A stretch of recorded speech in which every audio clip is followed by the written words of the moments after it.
तो यहाँ पर बेहतरीन स्टॉक TCI फाइनेंस के बारे में बात करेंगे। बेसिकली बहुत अच्छे रिटर्न पिछले कुछ टाइम से स्टॉक निकाल के दे रहा है और यहाँ पर कुछ इंटरेस्टिंग चीज़ें भी डिस्कस करेंगे। सबसे पहले कंपनी के बारे में जानते हैं। Incorporated in 1973, TCI finance is a NBFC registered with the RBI। It offer various financial services like loan against share, IP valuations. तो आपको बता दूं कि TCI जो फाइनेंस है, इसका काम जो चला हुआ है वो पिछले 2-3 सालों से ज़्यादा बढ़ चुका है। उसके पीछे बेसिकली रीज़न सिंपल सा ये है कि अब इंडियन मार्केट में लोग ज़्यादा इंडल्ज हो रहे हैं। जो रिटेल इन्वेस्टर है, पहले वो 1 पॉइंट समथिंग % इन्वेस्टेड थे, बट अब वो 3 से 4% के बीच में आ चुके हैं। तो जब रिटेल इन्वेस्टर ज़्यादा पैसा लगाएगा तो डेफिनेटली मार्केट शेयर्स दो कंपनियों के बढ़ेंगे, और ये तो वैसे भी आपको लोन प्रोवाइड करती है अगेंस्ट आपके शेयर्स के।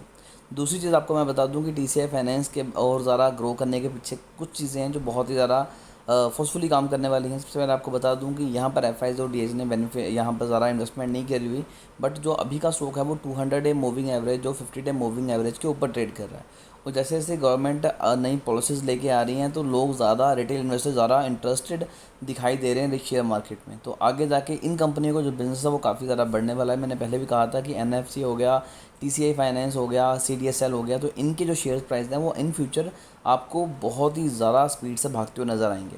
अगर मैं क्वार्टर्स की बात करूं तो कंपनी की सेल्स फिलहाल ज़ीरो हो रही है, लेकिन कंपनी के एक्सपेंस है और कंपनी प्रॉफिट जो कमा रही है वो कमा रही है अदर इनकम से। कभी ये लॉस हो रहा है, कभी प्रॉफिट हो रहा है। इस क्वार्टर में 0.04% का लॉस था। तो ओवरऑल जो कंपनी है नेट प्रॉफिट देखें तो वो हो चुका है 0.49 का लॉस। तो 49 लाख का लॉस है। लास्ट ईयर के अगर कंपेयर करें तो वो जो लॉस है वो 9 लाख ज़्यादा बढ़ चुका है, और पिछले क्वार्टर में कंपनी प्रॉफिट में थी। बट अगर हम यहाँ पर देखें ओवरऑल चीज़ों को, तो कंपनी का जो ओवरऑल लॉस है 2024 में वो मात्र 0.28 करोड़ है, जो कि इससे पहले पिछले साल 2.51 करोड़ था। तो कंपनी का loss year on year basis पे काफ़ी ज़्यादा कवर हुआ है। देन अगर बात करें यहाँ पर प्रमोटर होल्डिंग, तो प्रमोटर होल्डिंग काफ़ी सालों से कांस्टेंट चली हुई है और मेजोरिटी में प्रमोटर और पब्लिक दो ही के पास शेयर्स हैं। जिस हिसाब से स्टॉक में वॉल्यूम बढ़ रहा है, लोग यहाँ पर इंटरेस्टेड दिखाई दे रहे हैं, तो इन फ्यूचर और ज़्यादा अच्छे रिटर्न ये स्टॉक निकाल के देगा। पेनी स्टॉक है, बड़ी इन्वेस्टमेंट तो डेफिनेटली रिस्की रहेगी, बट हल्की फुल्की इन्वेस्टमेंट आपको यहाँ पर करनी चाहिए।